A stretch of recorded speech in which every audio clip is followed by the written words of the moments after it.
సమృద్ధిగా ముందుకు సాగుతున్నారు. చాలా కీలకంగా రాజకీయాలు మారుతున్న నేపథ్యం.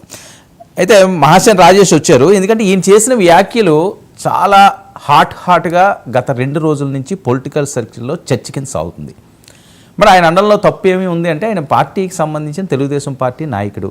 ఆయన ఎవరినో ఉద్దేశించి కాదు, తన పార్టీలో ప్రధాన కార్యదర్శి అయి ఉన్నాయేమండి, లేకపోతే రానున్న కాలంలో పార్టీ అధ్యక్షుడిగా మారనున్న ప్రస్తుత మంత్రి గారు చంద్రబాబు నాయుడు గారు కుమారుడు.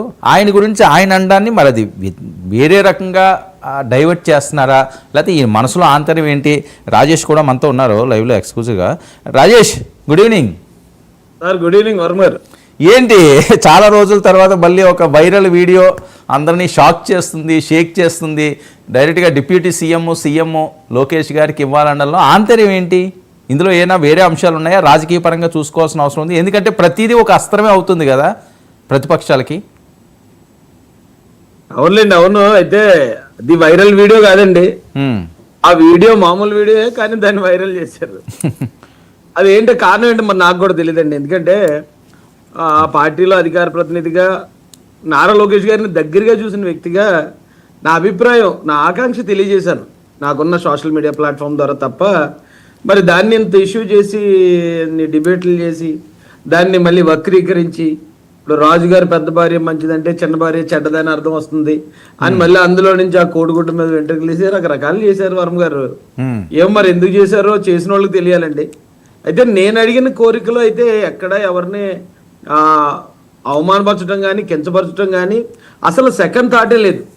అంటే అందులో ఒక వైసీపీని విమర్శించడం లేకపోతే ఒక జనసేన పార్టీని విమర్శించడం ఏమీ లేదండి. చాలా క్లియర్గా అంటే ఇప్పుడున్న పరిస్థితుల్లో నారా లోకేష్ గారు ఒక 2-3 ఇష్యూస్ కూడా చెప్పాను.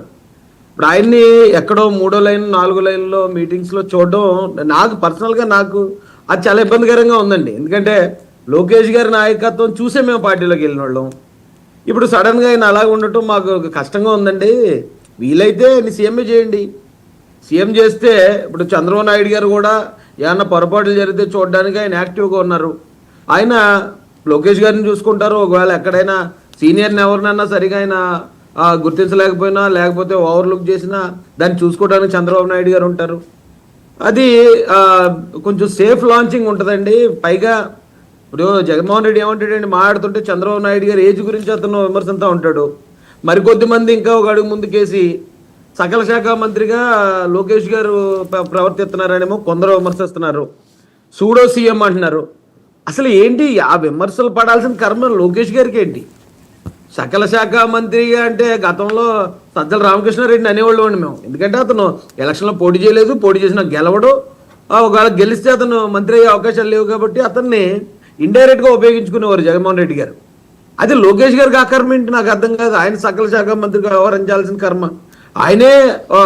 ఇప్పుడు ఆల్రెడీ దాదాపు 90,000కు పైగా మెజారిటీతో నెగ్గిన వ్యక్తి ఆయన ఇప్పుడు మంత్రిగా ఉన్నారు. పైగా తెలుగుదేశం పార్టీకి జాతీయ ప్రధాన కార్యదర్శి. ఆయన అలా విమర్శించడం, వాళ్ళకి విమర్శించడానికి అవకాశాలు ఇవ్వడం ఎందుకు?